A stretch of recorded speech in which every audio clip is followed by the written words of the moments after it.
Hi friends, ഞാൻ doctor Rajendran. ഞാനിന്നിവിടെ ഉണ്ടാക്കി കാണിക്കാൻ പോകുന്നത് ഒരു ചീര തോരനാണ്. നമുക്കിവിടെ പച്ചച്ചീരയുണ്ട്, ചുവപ്പ് ചീരയുണ്ട്. നമ്മൾ ചുവപ്പ് ചീര വെച്ചാണ് ഇത് ഉണ്ടാക്കാൻ പോകുന്നത്. നമുക്ക് കുറച്ച് ചീര പറിച്ചെടുക്കാം.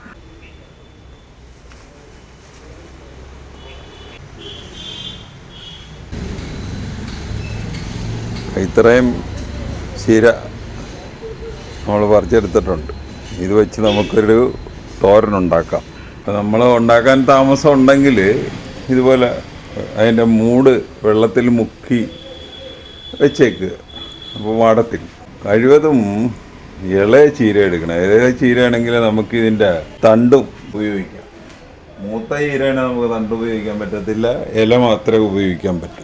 ആദ്യമായിട്ട് നമ്മുടെ ചീരയൊക്കെ ഒന്ന് പ്രിപ്പയർ ചെയ്യുക എന്ന് പറഞ്ഞു കഴിഞ്ഞാൽ അതിൻ്റെ വേരൊക്കെ വെട്ടിക്കളഞ്ഞ് ഒട്ടും മണ്ണില്ലാതെ കഴുകിയെടുക്കുക. എന്നിട്ട് തണ്ട് വേറെ ഇല വേറെ ആയിട്ട് അരിഞ്ഞെടുക്കുക. ആദ്യം ഈ വേരൊക്കെ അങ്ങ് വെട്ടിക്കളയും. പിന്നെ ഇതിൽ ഒട്ടും മണ്ണില്ല ഇപ്പോൾ, എന്നാലും ഒന്ന് കഴുകിയേക്ക്. നല്ലപോലെ കഴുകിയെടുത്തിട്ടുണ്ട്. ഇനി ആദ്യം ഇല തണ്ട് വേറെ ആക്കുക, എന്നിട്ട് രണ്ടും സെപ്പറേറ്റ് അരിയുക. അപ്പോൾ ഇതിന് വേണ്ട ഇൻഗ്രീഡിയൻസ്: ആദ്യം ഇലയും തണ്ടും സെപ്പറേറ്റായിട്ട് അരിഞ്ഞെടുത്തിരിക്കും. പിന്നെ അരപ്പിന് വേണ്ട ഘടകങ്ങൾ: ഒരു അരമുറി തേങ്ങ, പീര, ജീരകം, ഒരിച്ചിരി ജീരകം, 2-3 പച്ചമുളക്, മഞ്ഞൾപ്പൊടി, വെളുത്തുള്ളി, ചുവന്നുള്ളി. അപ്പോൾ ഇത് അരപ്പുണ്ടാക്കാനാണ്. ആദ്യം ഇതൊക്കെ ഒന്ന് ചതച്ചെടുക്കണം. ചതച്ചിട്ട് ഇതിലിട്ടിട്ട് അരക്കണം. അല്ലെങ്കിൽ ചിലപ്പോൾ ഈ ഉരുണ്ട ഇതൊക്കെ ചിലപ്പോൾ അതുപോലെ തന്നെ കിടക്കും. വേപ്പല. പിന്നെ വറുക്കാനുള്ള കടുക്, ആവശ്യത്തിന് ഉപ്പ്, വറുക്കാനുള്ള കടുക്, ഇത്രയൊക്കെ മതി. എണ്ണ, വറതാളിക്കാനുള്ള എണ്ണ. അപ്പോൾ നമുക്ക് അതിൻ്റെ പ്രൊസീഡിയറിലോട്ട് കിടക്കാം. അപ്പോൾ നമ്മുടെ എല്ലാം പ്രിപ്പയർ ചെയ്യാനായിട്ട് റെഡി ആയിട്ടുണ്ട്. അരപ്പ് ബാക്കിയെല്ലാം അരിഞ്ഞെടുത്തിട്ട്. അപ്പോൾ ഇനിയൊരു കടായി അടുപ്പത്ത് വെക്കുക, എണ്ണ ഒഴിക്കുക. കടായി അടുപ്പത്ത് വെച്ച് എണ്ണ ഒഴിക്കുക.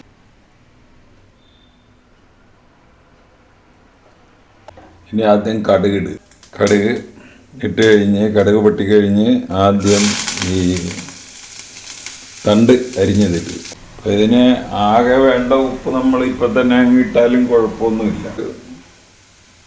1/4 ടീസ്പൂൺ ഉപ്പിടുക. ഈ ചീര അരിഞ്ഞു വെച്ചിരിക്കണതില്ല. ചീര കാണുമ്പോൾ കുറേ ഉണ്ടെങ്കിലും ഇവനങ്ങ് അമുങ്ങിപ്പോവും.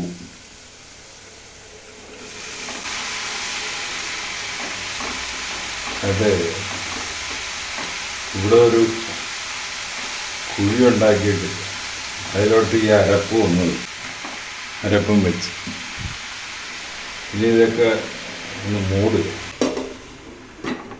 കടായിയുടെ മൂടി ഉണന്ന് വെച്ച് മൂടി ഒരു 5 മിനിറ്റ് കഴിഞ്ഞ് നമുക്ക് തുറക്കാം.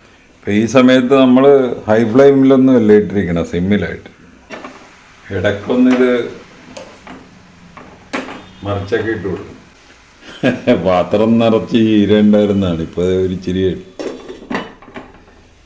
നമ്മളിതിൻ്റെ ഉപ്പൊന്ന് നോക്കണം. പോരാ, ഒരിച്ചിരി ഉപ്പ് കൂടെ ഇടണം.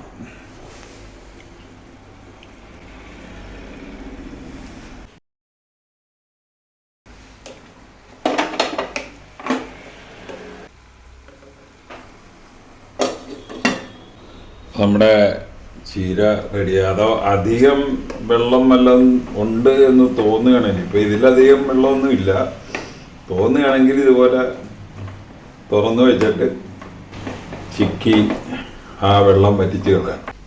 നമ്മുടെ ചീരത്തോരൻ റെഡിയായി. അപ്പോൾ ഇത് ചോറിൻ്റെ കൂടെ നമ്മൾ സാധാരണ കഴിക്കുന്ന പോലെ കഴിക്കുക.